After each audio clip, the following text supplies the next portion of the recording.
Kronologis oknum TNI di Batam kroyok 2 polisi di pos PAM terpadu Simpang Dam.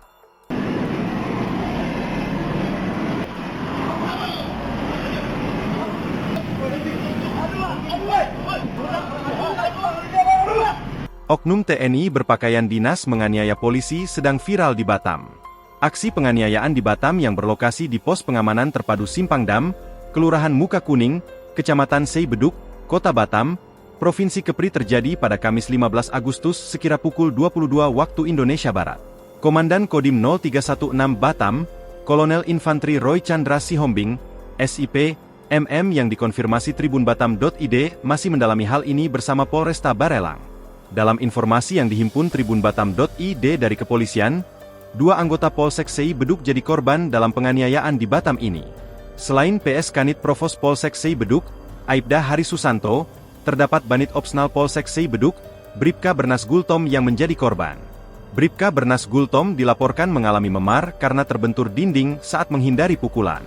Sementara Aibda Hari Susanto mengalami lebam di sekitar wajah kanan dan kiri. Kemudian luka lebam pada kepala bagian belakang, luka lecet pada bagian wajah sebelah kanan, luka lecet pada bagian bahu kanan. Kejadian penganiayaan di Batam hingga viral di medsos ini berawal saat 2 anggota Polsek Sei Beduk berada di pos PAM terpadu Simpang Dam untuk mengecas ponsel mereka. Mereka sedang melakukan penyelidikan pencurian dengan pemberatan curat. Tiba-tiba, datang seorang oknum TNI berpangkat Sersan Mayor, Serma, berpakaian dinas turun dari mobil berwarna kuning dengan nomor polisi BP 1468 KH. Ia menanyakan 2 anggota Polsek Sei Beduk itu dan meminta keduanya pergi. Bribka Bernas Gultom sempat bertanya kepada oknum TNI yang sedang emosi itu. Namun keduanya mendapat penganiayaan. Bribka Bernas Gultom tersungkur karena ditendang kakinya. Sementara Aibda Hari berusaha lari menyelamatkan diri. Tapi belum sempat berlari jauh, oknum TNI itu menyuruh 3 orang lain berpakaian sipil turun dari mobil yang sama untuk menghajar Aibda Hari dan Bribka Bernas.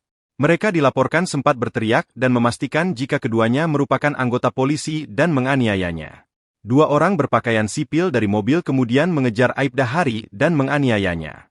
Oknum TNI itu dilaporkan sempat memukul warga di lokasi kejadian.